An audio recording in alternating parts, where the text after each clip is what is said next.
네, 감사합니다. 저는 오늘부터 수요일까지 3일 동안 메시지를 전하게 됐습니다.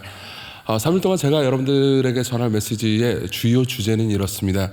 오늘은 결혼에 대해서 이야기를 할 거고요. 그리고 내일은 죽음에 대해서 이야기할 겁니다. 그리고 마지막 날은 섬김에 대해서 이야기를 할 겁니다. 왜 갑자기 결혼이냐 이런 생각을 하실 분들이 계실지 모르겠습니다. 사실 제가 진짜 이야기하고 싶은 것은 결혼이 아닙니다. 오늘 하고 싶은 이야기도 마찬가지인데요. 우리는 결혼과 죽음을 생각할 때 인생 전체를 반추하게 됩니다.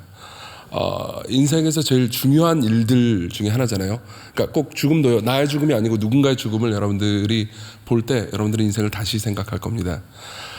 그래서 결혼이라는 그리고 죽음이라는 소재를 통해서 우리는 인생을 다시 한번 생각할 수 있고, 그리고 그걸 통해서 결국은 우리가 삶을 살면서 누군가를 섬긴다는 것, 그리고 나를 섬긴다는 것, 궁극적으로는 하나님을 섬긴다는 것이 어떤 의미인지 좀 더 깊이 생각할 수 있을 것 같습니다.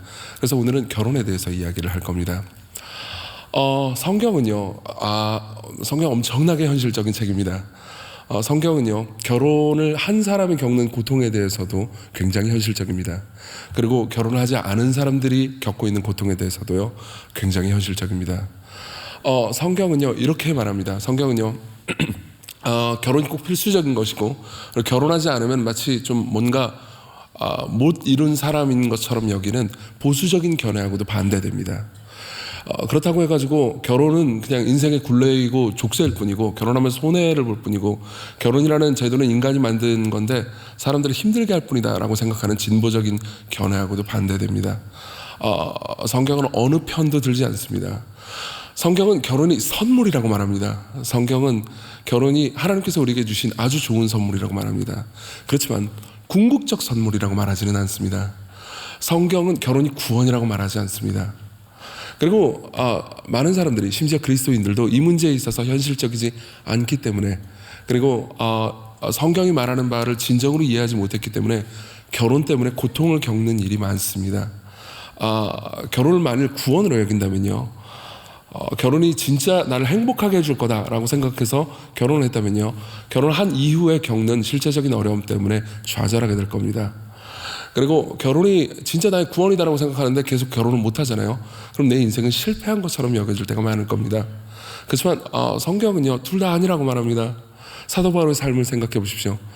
학자들마다 그는 과거에 결혼한 적이 있었는데 사별했다라고 주장하는 학자들도 있긴 하지만, 대다수의 사람들은 바울이 결혼하지 않고 그냥 평생을 살아갔다고 말합니다. 그렇지만 바울은 비참하지 않았습니다. 바울은 삶 전체를 행복하게 살았죠. 그렇기 때문에 성경은요, 결혼을 좋아하고, 그리고 결혼을 선물이라고 말하지만 결혼과 상관없이 우리 인생이 행복할 수 있다고 말합니다. 그렇지만 이 문제에 있어서 우리는요, 결혼을 어떻게 생각해야 되는지를 한번 짚어볼 필요가 있죠. 오늘 우리가 본 본문은요, 예수께서 결혼식에 참석하신 부분입니다. 그리고 예수께서 결혼식에 참석하신 이때, 그러니까 내일도 우리가 그런 이야기를 하겠지만, 내일은 예수께서 장례식에 참석하신 부분을 봅니다.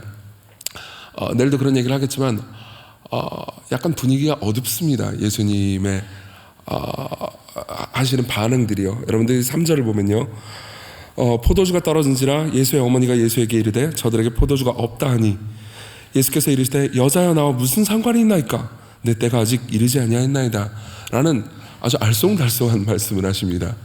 그렇죠. 그리고 분위기가 그렇게 좋지 않아 보입니다. 왜 이런 걸까요? 도대체 무슨 일이 벌어진 걸까요? 저는 이 본문 전체를 근거로 해서요, 두 가지 이야기를 하려고 합니다. 첫 번째로는요, 이 상황에서의 예수님의 마음이 어떤 것인지에 대해서 말씀드리겠습니다. 그리고 두 번째로는요, 이 상황에서 예수께서 우리를 위해서 하신 일이 무엇인지에 대해서 말씀드리겠습니다. 그리고 마지막으로 한두 가지 적용을 하고 끝내죠. 먼저 예수님의 마음에 대해서 한번 생각을 해보겠습니다. 여러분, 결혼식에 당연히 참석해 보신 적이 있을 겁니다. 저희 교회는 젊은 분들이 굉장히 많습니다. 그렇기 때문에, 그러니까 저도 그렇게 나이가 많지 않은데도 불구하고 결혼식 주례를 참 많이 했습니다. 그래서 결혼식에 많이 참석을 했죠. 여러분들은 결혼식 가면 무슨 생각을 하십니까? 아마도 다양한 생각을 하실 수 있겠죠, 그죠? 그렇지만 최소한 두 가지 정도의 생각은 할 겁니다. 첫째는 제가 굉장히 중요하게 여기는 건데요, 음식이 맛있을까입니다. 중요하죠. 그리고 두 번째로는요, 내 결혼식을 생각할 겁니다. 그렇죠? 예. 이미 결혼을 한 분이 결혼식에 참석하면요, 내 과거의 결혼식을 생각할 거고요. 결혼하지 않은 분이 결혼식에 참석하잖아요. 그럼 내 미래의 결혼식에 대해서 생각할 겁니다. 내 신랑 혹은 신부는 누구일까? 나는 언제 결혼할까? 내 결혼식도 이렇게 아름다울까? 아니면 내 결혼식도 이렇게 부패가 엉망일까? 뭐 이런 생각을 하겠죠. 저는 결혼 15년 차입니다. 그리고 그렇게 오래되지는 않았습니다. 그리고 제가 처음 결혼했을 때를 생각하면 뭐라고 해야 될까요? 어리버리의 극치라고나 할까요? 결혼을 하는 모든 과정 중에서, 물론 처음이니까 어쩔 수 없겠죠. 그러니까 어리버리였습니다. 신부의 손을 잡고 이 인사를 하러 가야 되잖아요. 그 양가 부모님한테. 근데 혼자 그냥 뚜벅뚜벅 걸어가다가 주례 선생님한테 혼난 적도 있고요. 그리고 뭐 제 은밀한 이야기이긴 하지만 저는 머리에 숱이 없습니다. 예.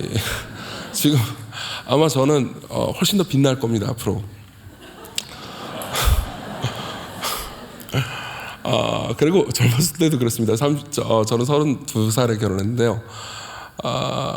그때도 숱이 별로 없었습니다. 그래서 이제 흑채를 많이 뿌렸죠. 엄청나게 뿌리시더라고요. 근데 태어나서 흑채 처음 뿌려보는 거거든요. 근데 놀랍게도 떨어지더라고요.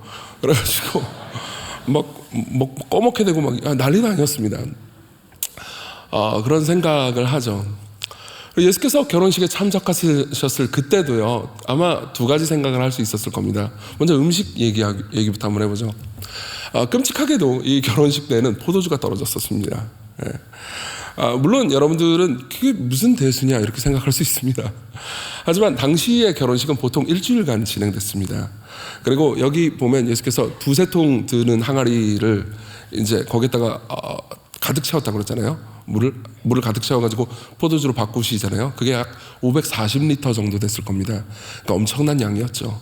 그러니까 일주일 내내 사람들은 먹고 마시고 때로는 취하며 즐거워했습니다. 그리고 그 상황에서 포도주가 없다. 이건 엄청난 사고였습니다. 보통 당시의 결혼식은 10대들이 했고요. 10대 후반에 결혼식을 했고요. 신랑이 이 모든 것을 책임졌어야 했습니다. 하지만 뭐 10대 신랑이 무슨 경험이 있어서 이걸 잘 책임지겠습니까? 종종 사고가 나기도 했죠. 그렇지만 사실 포도주가 떨어졌다는 건 엄청난 사고였습니다. 왜냐하면 포도주가 떨어졌네, 마트 가서 사오자, 이게 불가능한 시절이었기 때문입니다. 새로 담갔어야 했어요. 그리고 당연히 그건 힘든 일이었죠. 그리고 포도주는 지금보다 훨씬 더 중요한 의미를 가지고 있었습니다. 지금으로 바꿔보자면요, 아마 이런 걸 상상할 수 있을 겁니다. 여러분들이 결혼식 날짜가 됐습니다. 그렇죠? 내가 결혼식이 12시예요. 근데 여러분들이 11시 20분에 일어났습니다. 엉망진창이죠 벌써. 메이크업도 안 했고 뭐 아무것도 안 했고 결혼식 시간은 다가오고 뭐 이런 일이 거의 없겠지만은, 만약 그렇다고 해봅시다. 그러면은 여러분들은 패닉에 빠질 겁니다. 그렇죠? 막 전화기를 막 펼쳐드니까 전화기에 막 부재중 전화가 35통, 40통 이렇게 와 있으면 엉망진창일 겁니다. 근데 그때 누군가가, 모르겠습니다. 어떻게 해결할지 모르겠지만 기적적인 방법으로 이 모든 것들을 해결했다고 합시다. 갑자기 여러분들이 뿅 하니까 풀 메이크업이 딱 돼 있고 그럼 엄청난 기적일 겁니다. 거의 그 수준으로 생각을 하시면 됩니다. 그러니까 완전히 엉망진창이었죠. 실제로 과거에는요, 그때 이 고대 근동의 역사를 살펴보면요, 결혼식 때 포도주가 떨어졌다는 이유로 고소를 당한 사람까지도 있었을 정도였으니까요. 그리고 포도주는 구약 역사에 있어서 좀 더 특별한 의미를 가지고 있었습니다. 시편에 보면요, 이런 말씀이 있습니다. 104편 15절입니다. 제가 읽어드리죠. 사람의 마음을 기쁘게 하는 포도주와 사람의 얼굴을 윤택하게 하는 기름과 사람의 마음을 힘있게 하는 양식을 주셨도다. 여기서 포도주는 뭘로 상징됩니까? 기쁨으로 상징됩니다. 예. 포도주가 있을 때 사람들은 기뻐했고 좋아했습니다. 제가 예전에 서양 문화에 연관된 어떤 이야기를 들은 적이 있는데요. 그러니까 우리나라 사람들은 보통 최소한 음식을 먹을 때 밥, 국, 김치 정도는 있어야 되잖아요. 그렇죠? 탄수화물과 발효식품과 그리고 국, 탄단지 아니군요. 어쨌든 최소한 그 정도는 있어야죠. 그래야 뭐 식사를 했다는 느낌이 들죠. 근데 이제 그게 서양 세계에서는 빵과 치즈와 그리고 포도주랍니다. 그러니까 포도주는 여기서 국의 역할을 하는 거죠. 국이 없는 거예요. 그러니까 뭐 엉망진창이었겠죠. 그리고 기쁨이 사그라들 그 위험에 있는 상황에서 예수님은요, 포도주가 떨어졌다는 것을 먼저 아시게 됩니다. 그러니까 아마도 이렇게 생각할 수 있었을 겁니다. 예수께서 그렇게 생각하셨는지는 분명치 않지만 이 결혼식은 엉망진창이구나 라고 생각할 수 있었던 거죠. 그런 상황에서 예수님의 어머니인 마리아가 예수님께 부탁을 합니다. 3절을 다시 한번 읽어드리죠. 포도주가 떨어진지라 예수의 어머니가 예수에게 이르되 저들에게 포도주가 없다 하니 예수께서 이르시되 여자여 나와 무슨 상관이 있나이까 내 때가 아직 이르지 아니하였나이다. 일단 여기서 예수님은 굉장히 퉁명스럽습니다. 포도주가 떨어져서 기분이 나쁜 걸까요? 그것만으로 보기에는 좀 이상하긴 하지만 어쨌든 꽤나 퉁명스럽습니다. 그리고 예수님께서 아무리 그렇지 어머니한테 여자여가 뭡니까? 물론 이 당대의 정황을 살펴보면 여기서 여자여라고 이 번역된 이 단어 있잖아요. 귀나이라는 단어입니다. 이 단어는요, 그러니까 함부로 뭐 퉁명스럽게 대했다고만 볼 수 있는 건 아니었습니다. 당시에 이제 귀부인들을 칭할 때 하는 말이었죠. 그럼에도 불구하고 아들이 어머니한테 할 수 있는 말은 아니었습니다. 오히려 교회에 그냥 멋진 청년이 다른 멋진 여성 청년에게 여자여, 귀나이 이렇게 말하면 그때 어울릴 법한 말이었죠. 근데 왜 이렇게 말했을까요? 실제로 고대 번역본들을 보면요, 예수께서 좀 너무 퉁명스럽게 대하는 거에 대해서 이제 좀 예수님의 성품을 좀 완화시켜 보려고, 그러니까 멋있게 번역하는 잘못된 오역들이 종종 등장하긴 합니다. 하지만 분명히 이 본문에서 확실히 확인할 수 있는 건요, 예수님의 기분이 그렇게 좋지는 않다는 겁니다. D.A. 칼슨이라는 신약학자가 있습니다. 이 사람은 요한복음에 대한 굉장히 좋은 주석을 썼습니다. 그리고 이 주석에 보면 이렇게 이야기를 하고 있습니다. 읽어드리죠. 그 어조는, 예수님의 어조는요, 무례하지는 않지만 퉁명스러운 것이 분명하다. 이 관용 표현이 고전 헬라어나 헬레니즘적인 헬라어에서 나올 때 어느 정도 항의나 거절의 의미다. 네. 그럼 왜 그런 걸까요? 왜 거절을 하는 겁니까? 그리고 거절을 해놓고 또 예수께서는요, 물로 포도주를 만드십니다. 그죠? 왜 그런 걸까요? 이건 우리가 결혼식에 가면은 하는 또 다른 생각과 연관이 있을 겁니다. 아까 제가 이런 말씀을 드렸습니다. 결혼식 가면 우리는 음식을 생각하기도 하지만 내 결혼식을 생각한다고요. 그렇죠? 자, 예수님은 결혼식 때 무슨 생각을 하셨을까요? 아마 자신의 결혼을 생각했을 겁니다. 물론 이 상황에서 예수님은 결혼하지 않으셨습니다. 그리고 그것은 당대에 있어서 굉장히 이상한 일이었습니다. 이때 예수님의 나이는 최소 30세였을 겁니다. 정확히는 알 수가 없습니다. 그렇지만 당시에 30세의 성인 남자가 유대인이 결혼을 안 했다? 그러면요, 지금이야 뭐 30세에 결혼 안 했다는 흔한 일이기도 하고, 그리고 20대에 결혼하면은 일찍 결혼했다는 이야기를 듣기도 하지만은 당시에 30세에 결혼을 안 했다, 그건 이상한 일이었습니다. 그러니까 뭔가 저 사람에게 문제나 하자가 있는 게 틀림없어 라고 소리를 들을 법한 일이었죠. 그런 의미에서 예수님은 결혼을 아직 않으셨기 때문에 그냥 슬픈 걸까요? 물론 그렇게 볼 수도 있을 겁니다. 하지만 진정한 이유는 따로 있습니다. 성경이 가르치는 가르침에 따르면요, 예수님은요 단순한 사람이 아닙니다. 예수께서는 하나님이 사람이 돼서 육체를 입고 오신 하나님이신 동시에 사람이신 분이십니다. 그리고 이분은 이미 결혼하셨습니다. 이미 결혼하셨습니다. 물론 그분이 육체를 입고 성육신해서 공생애를 사는 기간 동안 결혼을 하셨다는 의미가 아닙니다. 구약 성경에 보면요, 삼위일체 하나님의 한 위격으로서요, 그분은 자기 백성들과 결혼을 하셨습니다.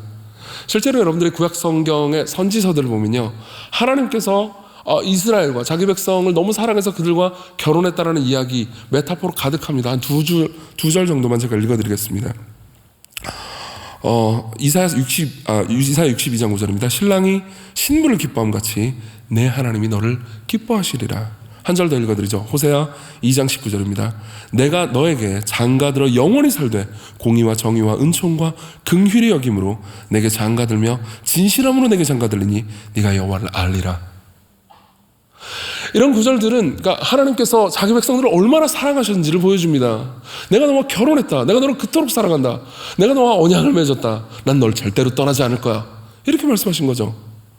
그러나 실제로 여러분들이 구약 성경을 자세히 살펴본다면요, 그분의 결혼 생활은 아주 끔찍했다는 걸 알 수 있습니다. 나중에 여러분들이 호세아를 처음부터 끝까지 한번 읽어보셨으면 좋겠습니다. 그분의 결혼 생활은 엉망진창이었습니다. 실제로 여러분들이 성경을 보면요, 그분이 사랑하는 신부가 계속해서 간음을 저지르고 있다는 것을 여러분들은 볼 수 있을 겁니다. 두 구절 정도 읽어드리겠습니다. 예레미야 13장 27절입니다. 내가 너의 간음과 사악한 소리와 들의 작은 산 위에서 내가 행한 음란과 음행과 가증한 것을 보았노라. 화 있을진저 예루살렘이여, 네가 얼마나 오랜 후에야 정결하게 되겠냐 하시니라. 하나 더 읽어드리죠. 호세아 4장 18절입니다. 그들이 마시기를 다 하고는 이어서 음행하였으며 그들은 부끄러운 일을 좋아하느니라. 하나님은 배우자가 계속해서 간음하는 것을 지켜보고 있는 다른 배우자 같습니다. 여기서 우리는 그분의 슬픔을 볼 수 있습니다. 그리고 창세 전부터, 영원 전부터 존재하신, 스스로 존재하신 하나님이신 동시에 사람으로서 예수 그리스도는요, 자신의 아내인 하나님의 백성들과의 끔찍한 결혼 생활을 생각하지 않을 수가 없습니다. 그렇죠? 게다가 그분이 성육신하고 나서요, 그분은 원래 하늘에 계시다가요, 아버지 품속에 계시다가 자기 백성들을 직접 보러, 자기 백성들과 실제로 식사를 하고 숨을 쉬고 삶을 나누러 성육신하시러 이 땅에 오셨습니다. 그러니까 자기의 신부 바로 옆에 있는 거죠. 그들은 예수님을 어떻게 대했습니까? 요한복음에 보면요, 이런 말씀이 있습니다. 1장 11절입니다. 예수께서 자기 땅에 오매 자기 백성이 영접하지 아니하였으나, 예수께서 신부를 찾으러 이 땅에 왔을 때 신부는요, 예수님을 외면했습니다. 종교 지도자들은 당연히 종교 지도자들이야말로 예수님을 환영에 마땅한 건 아니겠습니까? 그죠? 근데 종교 지도자들은 예수님을 거절했습니다. 그리고 다른 많은 무리들도요, 예수께서 행하시는 기적을 보면서 그걸 좋아하긴 했지만은 그 기적을 일으키시는 예수님을 좋아하지는 않았습니다. 그리고 심지어 제자들도요, 나중엔 예수께서 십자가에 달리실 때는요, 예수님을 버리죠. 그분은 아주 끔찍한 결혼 생활을 하고 계셨고요, 끔찍한 결혼 생활을 하는 사람이 결혼식에 참석했을 때 그분의 고통은 이루 말할 수 없었을 겁니다. 여기까지 우리가 예수님의 마음을 봤으니까 그 다음에 예수께서 무슨 일을 하셨는지에 대해서 얘기해 드리겠습니다. 그럼 여러분들이 이렇게 생각할 수 있을 겁니다. 그러면 그냥 예수께서는 기분이 안 좋아가지고 퉁명스럽게 대한 건가? 그냥 화가 난 건가? 이렇게 생각할 수 있을 겁니다. 그냥 거절하면 거절하지 왜 이렇게 여자요, 나와 무슨 상관이 있습니까? 이런 얘기를 왜 하는 거지? 라고 생각할 수 있을 겁니다. 물론 여러분들이 이후의 이야기를 아까 본문에서 읽었듯이 예수께서는 물로 포도주를 만드셨고요, 그 결혼식을 되살려내셨습니다. 그렇기 때문에 예수께서는 그러니까 사람들에게, 특히 어머니 마리아에게 그냥 함부로 대하고 싶으셨던 것은 아닌 게 분명합니다. 그럼 왜 이런 말씀을 하신 걸까요? 왜 4절의 말씀을 하신 겁니까? 내 때가 아직 이르지 않았습니다. 나랑 무슨 상관이 있습니까? 여기서는 두 가지 메타포를 이해할 필요가 있습니다. 하나는 때라는 단어입니다. 요한복음에 보면요, 한 11번 정도 이 때라는 단어가 등장합니다. 내 때가 아직 이르지 않았습니다. 이 말의 때요. 그리고 그 11번 전부 다 내용을 샅샅이 살펴보잖아요. 그러면 예수 그리스도께서 십자가에 못 박혀 죽으실 때를 가리킵니다. 한 절만 읽어드리죠. 7장 30절입니다. 요한복음. 그들이 예수를 잡고자 하나 손을 내는 자가 없으니, 죽이려고 했는데 손을 내는 자가 없으니 이는 그의 때가, 십자가에 못 박혀 죽을 때가 아직 이르지 아니하였음이로라. 네. 그리고 또 하나의 메타포가 있습니다. 아까 제가 포도주 이야기를 했습니다. 이 모든 이야기는 표적이라고 불립니다. 성경에 나오는, 특히 요한복음에 나오는 예수님의 기적들 있잖아요. 그건 그냥 기적이라고 말하지 않습니다. 표적이라고 말합니다. 이유가 있습니다.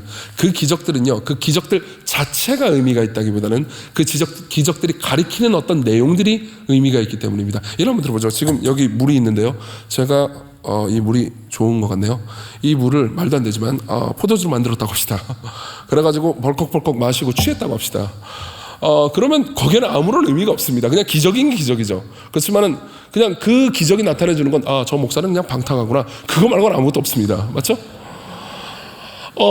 근데 예수께서 물로 포도주를 만든 이 기적은요, 그냥 단순히 이건 기적적인 일이야, 이상의 의미가 있습니다. 포도주는요, 신약 성경 내에서요, 특히 예수 그리스도께서 이 포도주를 언급할 때는요, 한편으로는 기쁨을 상징하지만 한편으로는 그분의 죽음을 상징합니다. 여러분들은 성찬식에 다 참여해 보셨을 겁니다. 아마 여러분들이 여기 그리스도인이 아닌 분들도 계실 수 있는데 그분들을 제외하면 성찬식에 다 참여해 보셨을 겁니다. 그리고 우리는 빵과 포도주를 먹고 마십니다. 그리고 그 포도주를 가리켜서 우리는 뭐라고 부르죠? 그분의 피라고 부릅니다. 그분은 이 모든 것을 알고 계셨습니다. 그리고 생각해보죠. 자기의 배우자가, 아내가요, 타락했습니다. 그리고 자신은 그를 사랑합니다. 그리고 자신의 아내는요, 그 타락상에 마땅한 형벌을 받아야 됩니다. 근데 불구하고 예수님은 그 아내를 사랑하십니다. 어떻게 해야 됩니까? 어떻게 내버려둬야 됩니까? 어떻게 그들을 사랑해야 됩니까? 최근에 제가 어떤 분하고 이제 1대1로 만나가지고 이야기를 하면서 상담을 하다가, 이런 이야기를 한 적이 있습니다. 이제 그분이 가지고 있는 여러 문제들에 대해서 이야기를 나누고요. 그리고 저도 성경에 따라서 성경의 하나님이 어떤 분이신지에 대해서 막 설명을 하고 있었습니다. 근데 그분이 이런 얘기를 하시더라고요. 제가 그때 소재로 삼았던 것은 누가복음 15장에 나오는 한 아버지의 이야기입니다. 아마 성경을 읽어보신 분들은 다 아실 겁니다. 인상적인 이야기니까요. 두 아들이 있는데요. 한 아들은 탕자죠. 아버지의 재산을 달라고 합니다. 아버지가 죽지도 않았는데요. 그러면서 그 재산을 받아가지고 먼 나라에 가서 허랑방탕해서 다 써버립니다. 그리고 첫째 아들이 있습니다. 이 첫째 아들은 아버지 옆에 남아있긴 하지만요, 자신이 아버지를 사랑하기보다는 아버지를 이용하려고만 합니다. 그리고 아버지가 둘째 아들을 받아줄 때 분노하죠. 사실 누가복음 15장의 그 본문에 보면요, 반전이 하나 있는데요. 아버지가 처음에 둘째 아들에게 재산을 줄 때요, 둘째 아들이 무례하게도 재산 내놔 그럴 때요, 첫째 아들에게도 줍니다. 실제로 거기 성경 본문 보잖아요. 그러면 제가 오늘 입이 다 안 풀렸는 모양이네요. 양해해 주십시오. 재산을 각각 나눠줬다고 말합니다. 각각 나눠줬다고 말해요. 무슨 말이냐면 이런 겁니다. 보통 둘째가 그런 무례한 부탁을 할 때, 부탁도 아니죠, 무례한 명령에 가깝죠. 아버지에게 내 재산 내라 이렇게 할 때 정상적인 첫째면 뭐 어떻게 하겠습니까? 당시 고대 근동의 정상적인 첫째라면 아마 이렇게 말할 겁니다. 미쳤나 이 자식이? 그러면서 아버지한테 이렇게 얘기했죠. 아버지, 이게 얘가 지금 맛이 간 것 같은데요, 제가 잠깐 정신교육을 좀 시키고 있습니다. 염려하지 마십시오. 그러면서 따라와. 그러면서 뭐 미쳤냐 그러면서 가서 일이나 해. 그랬을 겁니다. 이게 정상적인 그림이었죠. 근데 첫째 아들은 가만히 있습니다. 가만히 있습니다. 왜요? 자기가 하고 싶은 얘기를 둘째가 해주는데 얼마나 좋습니까? 그렇죠? 사실 이건 아담과 하와의 이야기를 가리키는 이야기이기도 합니다. 여러분들이 창세기 3장을 보면요, 하와와 뱀이 나누는 이야기를 기억하실 겁니다. 뱀이 하와를 유혹하고요, 하와는 거기에 넘어가죠. 그리고 많은 사람들은 이렇게 생각합니다. 이 하와가 문제가 있군. 아니요, 실제 진짜 문제는요, 다른 데 있었습니다. 아담에게 있었죠. 여러분 그걸 알고 계십니까? 하와와 아담이 대화를 나누고 있을 때, 죄송합니다, 하와와 뱀이요, 뱀이 대화를 나누고 있을 때 아담은 옆에 있었다는 걸 아십니까? 실제로 하와는요, 그러니까 그 선악과를 먹고 옆에 있는 아담에게 줍니다. 그리고 히브리어의 시제나 수를 보잖아요. 그럼 바로 옆에 있다는 것이 분명히 보입니다. 그리고 선악을 알게 하는 나무의 열매를 먹지 말라고 이 명령을 들은 존재는요, 하와가 아니었습니다. 아담이었죠. 하와가 있기도 전에 아담이 그 명령을 들었으니까요, 하와는 아담에게 건네들었을 겁니다. 그럼 생각해 보시죠. 뱀이 와서 말합니다. 야, 동산 모든 나무에 있는 열매를 아무것도 먹지 말라고 그랬다며. 이 말은 괄호치고 하나님이 너희들 괴롭힌다며, 이런 의미입니다. 그럼 당연히 아담은 이렇게 말했어야 했습니다. 무슨 소리야, 여기 있는 모든 걸 마음대로 먹으라고 했어. 사탄아 물러가라. 이게 정상이었죠. 그러나 그는 가만히 있습니다. 많은 사람들이 이렇게 오해합니다. 그러니까 아담은 어디 짱 박혀가지고 일하고 있었고 하와하고 뱀하고 둘이만 이야기를 하고 있는데, 먹고 가가지고 이제 일하고 있는 아담한테 먹어보세요 그래가지고 그냥 이렇게 생각합니다. 아니라고요. 그는 그냥 가만히 있었습니다. 대꾸하면서 반박하지도 않았지만, 동조하지도 않았지만, 그렇다고 반박하지도 않았죠. 마땅히 반박했어야 했는데요. 왜 그랬을까요? 하나님을 원하지 않습니다. 하나님의 선물만 원하죠. 두 아들도 마찬가지였죠. 아담과 하와도 마찬가지였습니다. 그들 모두 하나님을 원하지 않았습니다. 사실 이게 원죄의 의미입니다.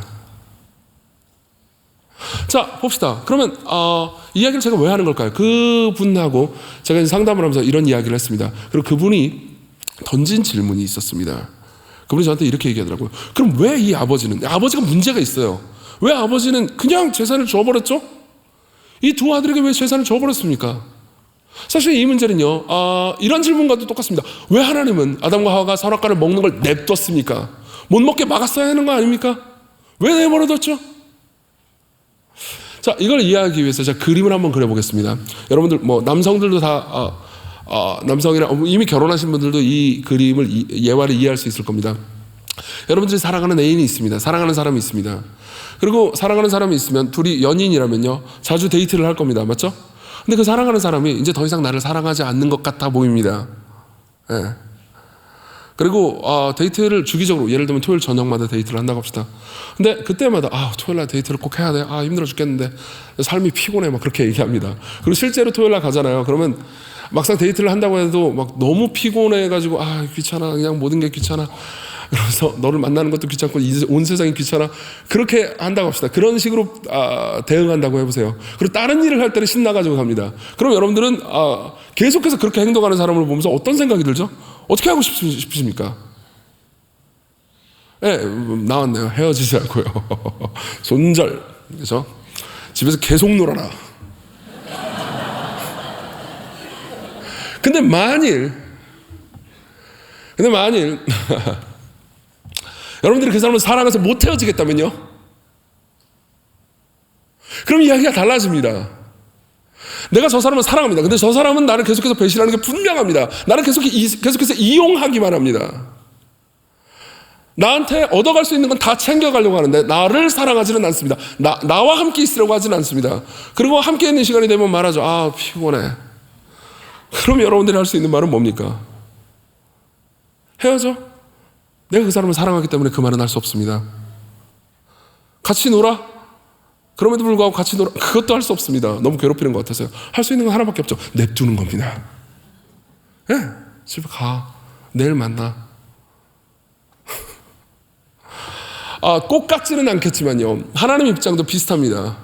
하나님께서 인간을 통제하기만을 원하신다면요. 먹지 마! 재산이라니 저리 꺼져! 이렇게 말하면 됩니다. 그렇지만 하나님께서 인간과 인격적인 교제와 사랑을 나누기를 원한다면요. 이야기가 달라집니다. 하나님을 노골적으로 반항하는 사람에게 뭐라고 말할 수 있겠습니까? 그죠? 그들을 변화시키는 것 말고는 방법이 없습니다. 그리고 예수께서 당하신 상황이 바로 이것이었습니다. 그분은 자기의 신부를 사랑하십니다. 그렇지만 신부는 예수님을 사랑하지 않습니다.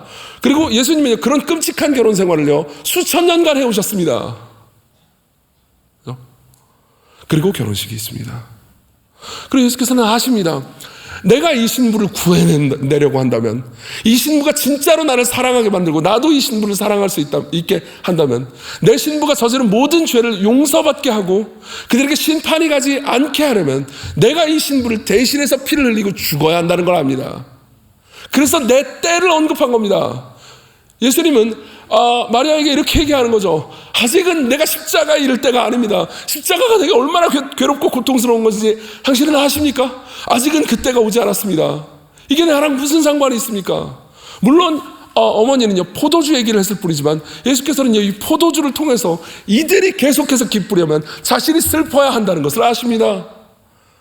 이쯤 되면 우리는 왜 예수께서요 마리아를 향해서 어머니라고 말하지 않고 여자라고 말하는지 이해할 수 있게 됩니다.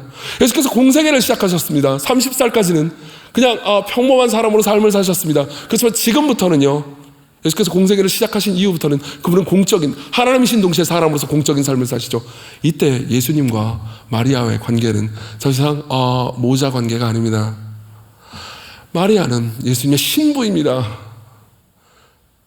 마리아를 구원해내려면 예수께서 마리아를 위해서 죽으셔야 합니다. 마리아의 죄를 위해서요. 마리아는 예수께서 위하여 죽어서 용서를 해줘야 할 죄인인 동시에 예수께서 사랑하시는 신부입니다. 그리고 신부에게 할 수 있는 말은 뭐죠? 여자요. 이해하십니까?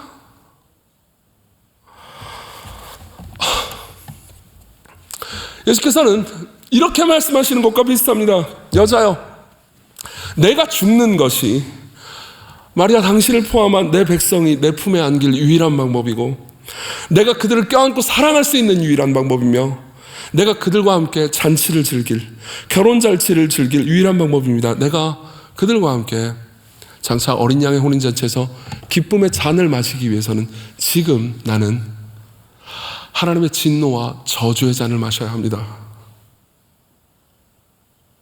이건 그분이 겟세마네 동산 앞에서 죽음을 목전에 두고 나서 하나님께 기도를 드릴 때의 심정과 비슷합니다. 마태복음 26장 39절은 이렇게 말합니다. 예수님의 기도죠. 조금 나아가서 얼굴을 땅에 대시고 엎드려 기도하여 이르시되 내 아버지여 만일 할만하시거든 이 잔을 내게서 지나가게 없어서 그러나 나의 원대로 마시옵고 아버지의 원대로 없어서. 이 잔이 뭡니까?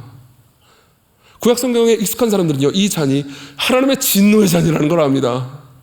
원래 우리가 받았어야 되는 진노를요 그분이 우리 대신 받았습니다. 십자가에서요. 네. 그리고 그분은 그 이야기를 생각합니다. 에드문드 클라운이라는 학자가 있습니다. 저는 이분이 이 본문에 대해서 설교한 설교에 엄청난 영향을 받았습니다. 그리고 에드문드 클라운이는 이 본문에 대한 해석을 하는 설교에서 이런 이야기를 해줍니다. 제가 읽어드리죠. 예수님은 모든 기쁨 가운데 앉아서 다가오는 슬픔을 괴로움 가운데 마셨고 그로 인해서 당신과 내가 이 세상의 모든 슬픔 가운데 앉아 다가오는 기쁨을 마실 수 있게 됐습니다. 네. 적용해보죠. 두 가지만 얘기해드리겠습니다. 첫 번째는 좀 길게, 그리고 두 번째는 짧게 얘기하겠습니다. 첫 번째입니다. 여러분들에게 영원한 배우자가 있음을 기억하십시오. 그게 진짜 구원입니다. 결혼이 구원이 아니고요. 제가 아까 말씀드렸습니다. 저는 결혼 주례를 내일도 하나 해야 됩니다. 주례를요. 내일 여기서 특세하고 점심 때 결혼 주례하고 먹고 마시고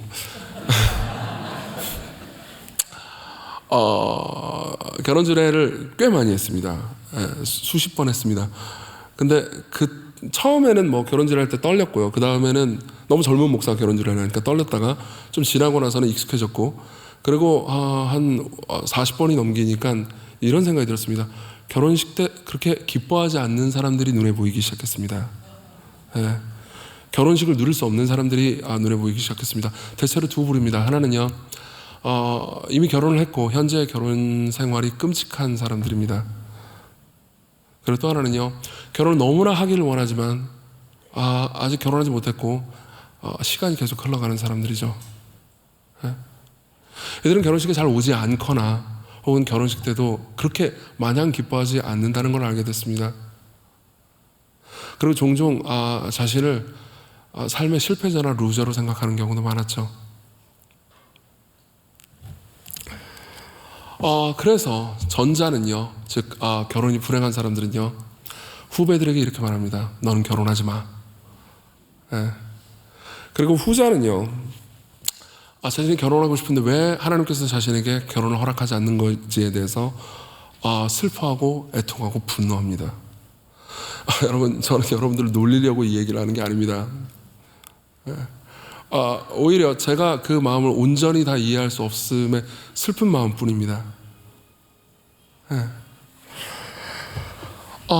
그렇지만 여러분들에게, 그리고 이미 결혼을 해서 행복한 분들과, 그리고 아직 난 결혼하지 않았지만 별로 관심 없다, 괜찮다 하는 분들도 여기 계실 겁니다. 여러분들 모두에게 해드리고 싶은 이야기가 있습니다. 여러분, 이 땅의 결혼은 구원이 아닙니다. 이 땅의 결혼은요, 여러분들이 예수 그리스도와 더불어서 누릴 영원한 결혼, 영원한 구원의 그림자일 뿐입니다. 물론 결혼은 아름답습니다. 좋은 겁니다. 저는 제 아내와의 결혼 생활을 행복하게 누리고 있습니다. 하지만 종종 저는 제 아내를 이해할 수 없고 제 아내도 저를 이해할 수 없는 경우가 더 많겠죠. 우리의 결혼 생활은 대체로 행복하지만 대체로 저의 죄 때문에, 그리고 우리의 불일치 때문에 우리는 고통스럽습니다. 그리고 그걸 너무 크게 생각해서 저나 제 아내가 자기 연민에 빠진다면요, 우리는 더 불행해지겠죠. 그럼에도 불구하고 우리가 자기 연민에 맞설 수 있는 방법은 하나밖에 없습니다. 제 아내도 저도 하나밖에 없습니다. 제게는 더 나은 결혼이 있다는 거죠. 제 아내는 너무 소중합니다. 제 아내도 저를 소중하게 아마도 여길 겁니다. 근데요, 우리는 이게 그림자고, 하나님께서 아들 예수 그리스도와 영원한 혼인잔치를 누리기 이전에 잠시 우리에게 맡겨준 선물일 뿐이고, 그 선물도 시간이 지나면 그냥 한여름밤의 꿈처럼 아무것도 아닌 게 될 거라는 것을 압니다. 우리에게 더 위대하고 영광스러운 결혼이 남아 있습니다. 그렇기 때문에 여러분들이 만일 어렵고 고통스러운 결혼 생활을 하고 계신다면요, 여러분, 그것은 그림자일 뿐입니다. 그것이 얼마나 고통스러운지 저는 압니다. 저는 상담을 많이 했었고요. 그리고 심지어 그것 때문에 죽고 싶다고 말하는 것들도 많이 들었습니다. 그렇지만 여러분들에게는 여러분들이 당했다고 느끼는 손해, 여러분들이 당했다고 느끼는 고통을 넉넉히 덮고 그리고 그 이상으로 행복하게 만들어줄 진정한 결혼이 기다리고 있다는 것을 기억하셔야 됩니다. 아직 결혼하지 못한 분들도 마찬가지입니다. 제가 여러분들에게 도전하고 싶은 이야기는 이겁니다. 왜 여러분들은 꼭 불행해야 합니까? 결혼 생활이 고통스럽고 그리고 결혼하지 못해서 고통스러운 사람들 모두가 굳이 여러분들이 불행할 이유가 없다는 이야기를 설득하고 싶습니다. 여러분들에게 더 영광스럽고 위대한 과거의 불행한 결혼이라 하지 못했던 결혼보다 그 모든 것들을 넉넉히 덮고 남을 그 위대한 결혼이 기다리고 있습니다. 제가 이런 이야기를 해드리고 싶습니다. 3년 전쯤입니다. 3년 전쯤에 제가 상담했던 부부가 있습니다. 그리고 그 부부는 한 10년 정도 당시에 결혼 생활을 한 상태였고요. 그리고 결혼 상황은 아주 끔찍했습니다. 둘은 거의 이혼을 결심한 상태였습니다. 그리고 둘과 이제 이야기를 하면서요, 계속 기도했고요. 그리고 감사하게도 하나님께서 그 둘을 은혜를 많이 베푸셨어요. 복음으로 둘의 마음을 새롭게 해주셨고 서로를 더 이해할 수 있게 만들어 주셨습니다. 그리고 상담도 하고 그리고 복음을 그 둘이 계속해서 들으면서요, 결혼 생활이 많이 나아졌습니다. 그러면서 둘은 알게 됐죠. 자신이 그러니까 오래전부터 그리스도인이라고 생각했지만 사실은 그리스도인으로서 진정한 복음을 이해하지는 못했다는 것과 그리고 복음이 자신의 삶을 새롭게 해줄 수 있다는 것을 다시 한번 확신할 수 있게 됐습니다. 그리고 나중에 이제 그 두 분은, 특히 이제 저는 보통 남편이랑 주로 이야기를 했는데 그 아내분하고도 잠깐 이야기를 할 기회가 있었습니다. 그리고 그 아내랑 이야기를 하면서 이런 이야기를 들었습니다. 상황이 꽤 나아진 상태에서 들은 이야기입니다. 근데 목사님, 제 지난 10년간의 결혼 생활은 최악이었어요. 최악이었어요. 그리고 저는 그러니까 그냥 그런 생각이 들어가지고 그냥 말했습니다. 이런저런 얘기를 더 해드리다가 그 이야기를 듣고 이런저런 얘기를 더 해드리다가 그냥 무심코 제 마음 가운데 이런 생각이 들어가지고 이런 얘기를 했습니다. 근데 자매님, 당신의 진정한 신랑이신 예수 그리스도는요, 역사상 최장기간 동안 최악의 결혼 생활을 하신 분입니다.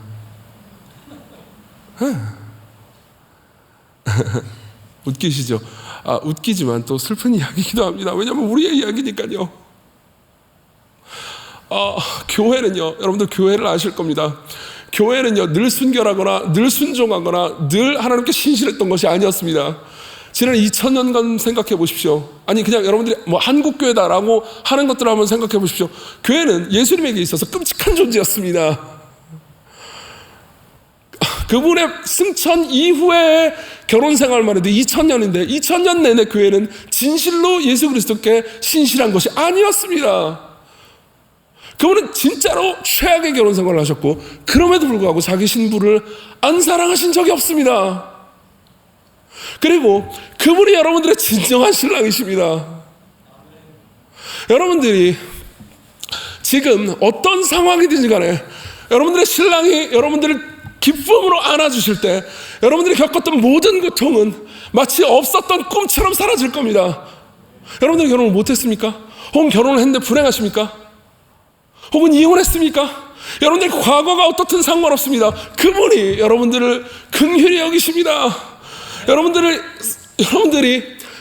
순종하고 사랑받을 만하기 때문에 긍휼히 여기신 게 아닙니다. 그분의 특징이 뭔지 아십니까? 우리는 보통 아름다우면 사랑에 빠집니다. 괜찮다고 느끼면 사랑에 빠집니다. 그렇지만 그분은요, 우리가 문제가 있고 죄가 있어도 아름답게 여기신 다음에 사랑하십니다. 우리는 아름답다고 느껴야 사랑하시지만 그분은 사랑하기로 결심하시고 아름답게 만들어 가시죠. 여러분들이 행복한 결혼 생활을 하고 있어도 상관없습니다. 여러분들이 좋은 결혼 생활을 하고 있습니까? 즐기십시오. 하지만 그 즐기는 결혼 생활은요, 여러분들이 미래에 맞이하게 될 결혼과는 비교할 수도 없을 겁니다. 그 기쁨은요, 사실 아무것도 아니라고 느끼게 될 겁니다. 네. 삶을 슬픔에 낭비하지 마십시오. 결혼과 연관된 모든 슬픔 때문에 여러분들의 삶을 흘려보내지 마십시오. 행복하십시오. 그분이 여러분들의 모든 저와 여러분들의 모든 죄악에도 불구하고 조건 없이 여러분들을 사랑하시고 여러분들을 안고 계신다는 사실 안에서 안식하십시오. 그게 여러분들로 하여금 자기 연민에 빠져서 계속해서 슬퍼 있게 만드는 것이 아니고요, 일어나게 만들 겁니다. 오히려 나의 불행은 아무것도 아니야, 나의 슬픔은 아무것도 아니야 라고 말하면서 내가 마땅히 사랑해야 할 상대를 사랑할 수 있는 힘과 능력을 주실 겁니다. 왜냐하면 그분이 여러분들을 위해서 그 일을 하셨거든요. 그분은 그토록 여러분들을 사랑하시는 분입니다. 한 개만 적용을 더 하고 마치겠습니다. 여기까지 이야기를 들으면 어떤 분들이 이렇게 오해하실 수도 있을 것 같습니다. 아직 나는 결혼을 정말 하고 싶은데 나이가 드는데, 그러니까 결혼을 앞으로도 못할 거라는 얘기인가요? 아니요. 오해하지 마세요. 여러분, 여기 20대 이 신랑 신부를 생각해 보십시오. 이 신랑은 바보입니다. 포도주를 넉넉히 준비했어야 했어요. 당시에 이 신랑은 동네에서 바보 취급을 받았을 겁니다. 만일 예수께서 기적을 일으키지 않았다면요. 근데 예수님은요, 기적을 일으키셨고요. 그리고 사람들은 예수께서 기적을 일으키셨다는 걸 몰랐습니다. 물떠온 하인들 외에는 몰랐죠. 예. 모든 사람들은 말했습니다. 이야, 신랑이 결혼 준비를 엄청나게 했군. 원래 처음에는 눈속임으로 처음에는 좋은 포도주를 내고 나중에는 낮은 걸 내잖아. 보통 뷔페 가면 그렇잖아요. 안 좋은 뷔페 가면 처음에 좋은 음식 주다가 나중에 점점 질 떨어지잖아요. 근데 와, 이거 포도주가 가면 갈수록 좋아지네. 신랑은 훌륭해. 사람들이 이렇게 생각했죠. 그리고 신랑은요, 바보 멍청이었습니다. 예수 그리스도께서 하신 일, 다시 말하면 물론 포도주를 만드신 이 일 있잖아요. 이 일이 아무것도 하지 않은 이 신랑의 일로 전가됐습니다. 그렇죠? 무슨 말입니까? 예수님은요, 이게 사실 구원의 원리이기도 합니다. 그분이 행하신 선행이 우리의 것이 되죠. 예수님은요, 이 신랑과 신부의 문제를요, 물론 고통스러워 하시긴 했지만 해결해 주십니다. 그 말은요, 여러분들의 작은 문제도요, 하나님께서 기꺼이 해결해 주실 용의가 있다는 의미입니다. 여러분들이 계속해서 나는 결혼을 못해서, 혹은 내 결혼이 불행해, 나는 언제 결혼을 할까 그러면서 괴로워하면서 많은 시간을 낭비하고 있다면요, 하나님 입장에서는 그러니까 안타깝고 답답하고 바보 같은 일일 수도 있을 겁니다. 맞죠? 네. 생각해 보십시오. 하나님 입장에서는 너희들은 영원을 살 존재야. 너희들이 살아가는 몇십 년 안에서 겪는 일 때문에 왜 그렇게 비참해하지? 난 너희들을 영원히 사랑할 건데, 이렇게 생각하실 수도 있었습니다. 생각해 보십시오. 우리가 영원을 생각하지 않잖아요. 영원을 살아가지 않잖아요. 그럼 우리는요, 그저 하루살이보다 한 8, 90년 더 사는 존재일 뿐입니다. 안 그래요? 하루살이는 하루 살고 나는 거기서 한 80년 더 사는 거죠. 네. 하루살이는 내가 뭐가 다릅니까? 여러분들은 다릅니다. 여러분들은 영혼이 있고요, 영혼을 위해서 지음받은, 여러분들이 생각하거나 상상한 것보다 훨씬 더 존귀한 존재예요. 그리고 하나님께서는요, 그 존귀한 존재가 생각하고 고통스러워하는 것에 귀를 기울이십니다. 그 문제를 해결하려고 하시죠. 저는 20대 초반의 청년들이 막 학점 이번에 시험이 망했어요 그러면서 울고 막 죽어버릴 거예요 이렇게 얘기하면 종종 아이고 내가 참, 제가 뭐 나이가 많은 건 아니지만 뭐 그런 것 때문에 슬퍼하고 시간 지나면 다 괜찮을 텐데, 이런 생각이 들곤 합니다. 그래서 뭐 애기인가? 이런 생각이 들죠. 생각해보세요. 하나님 보시기에 우리가 막 울며 불며 매달리는 문제들은요, 그렇게 보일 수도 있을 겁니다. 그보다 훨씬 더 사소한 거로 보이실 수도 있겠죠. 그렇지만 하나님의 이정교와는 다르십니다. 그분은 여러분들을 긍휼히 여기십니다. 그분은 여러분들의 고통을 다 아십니다. 그분께 가십시오. 그리스도께로 오십시오. 여러분들의 신랑에게로 가십시오. 여러분들은요, 이 땅에서도 불행하지 않을 거고요, 영원히 만족할 겁니다. 제가 잠깐 기도하겠습니다.